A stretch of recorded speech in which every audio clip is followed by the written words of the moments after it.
नमस्कार, मैं आकृति और आप देख रहे हैं इंडिया पब्लिक खबर। पटना जंक्शन से लेकर मिथिलांचल सीमांचल तक बिहार चुनाव को लेकर जंग छिड़ी हुई है।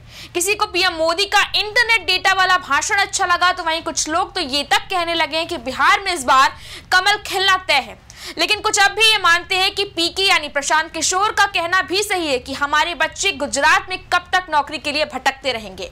वहीं आरजेडी के समर्थकों का यकीनन यही कहना है कि लालटेन की रोशनी में ही तो हम लोग पढ़े हैं। तेजस्वी यादव अब हर परिवार के एक शख्स को नौकरी देने का वादा भी कर रहे हैं, यानी मतलब साफ है कि बिहार विधानसभा चुनाव 2025 की लड़ाई अब गठबंधन या जातिगत समीकरण तक सीमित नहीं रह गई है, बल्कि अब ये शब्दों के जाल में भी उलझने लगी है। और कहीं न कहीं देखा जाए तो इन सब में एक बार फिर बिहार का वोटर डेटा बेटा और नौकरी के बीच कंफ्यूज होकर रह गया है। समस्तीपुर में पीएम मोदी के इंटरनेट डेटा वाले बयान पर पीके ने बेटा वाला बयान देकर इसे एक नया एंगल दे दिया। एक तरफ जहां पीएम मोदी अपने भाषणों में 1 GB डेटा की बात करके युवाओं को डिजिटल इंडिया और विकसित बिहार के सपने दिखा रहे हैं, तो वहीं उधर तेजस्वी यादव बिहार को फिर से लालटेन युग में ले जाने की बात करते हैं। और इस पूरी सियासी खिचड़ी में अब जनसुराज सुप्रीमो प्रशांत किशोर यानी पीके ने पलायन को शिक्षा से जोड़कर इसमें राजनीति का तड़का लगा दिया है। देखा जाए तो बिहार में चुनावी हवा बयानों से हमेशा गर्म रही है, लेकिन इस बार बिहार विधानसभा चुनाव 2025 की जंग ने एक नया रंग ले लिया है। और ये सिर्फ गठबंधनों की जद्दोजहद या जातिगत समीकरणों की बाजी नहीं रही, बल्कि शब्दों के तीरों और प्रतीकों की चालाकी का खेल बन गई है।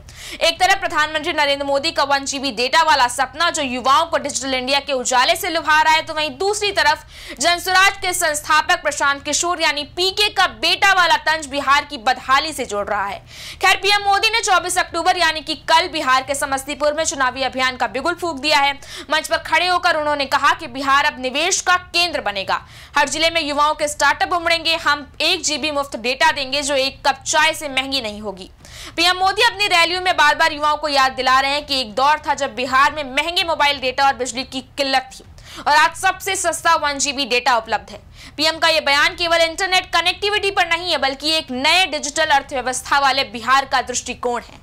बीजेपी का चुनाव चिन्ह कमल पार्टी के लिए विकसित भारत के संकल्प का प्रतीक है। पीएम मोदी अपनी रैलियों में जंगल राज की छवि से बाहर निकलकर बिहार में कमल खिलाने की बात करके जनता से सुशासन को चुनने की अपील कर रहे हैं। वहीं प्रशांत किशोर स्कूल बस्ता से शिक्षा, रोजगार और युवाओं के फ्यूचर को रिप्रेजेंट करते नजर आ रहे हैं। इतना ही नहीं, पीके तो विरोधी नेताओं को सौदागर तक कहने लगे हैं, जो वोट के बदले बिहार के बच्चों के भविष्य का सौदा करते हैं।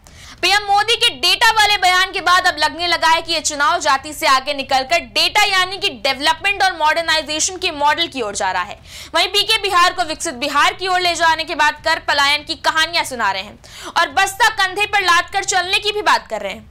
वहीं दूसरी तरफ देश के प्रधानमंत्री पीएम मोदी हैं, जो एक बार फिर से बिहार के सियासी कीचड़ से कमल खिलाने की बात कर रहे हैं, जबकि तेजस्वी यादव एक बार फिर से बिहार को लालटेन युग में ले जाने की ओर निकल पड़े हैं।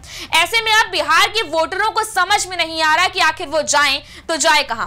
फिलहाल इस बारे में आपका क्या कहना है, हमें कमेंट सेक्शन में जरूर बताएं। वीडियो को लाइक करें, शेयर करें, चैनल को सब्सक्राइब करें। शुक्रिया।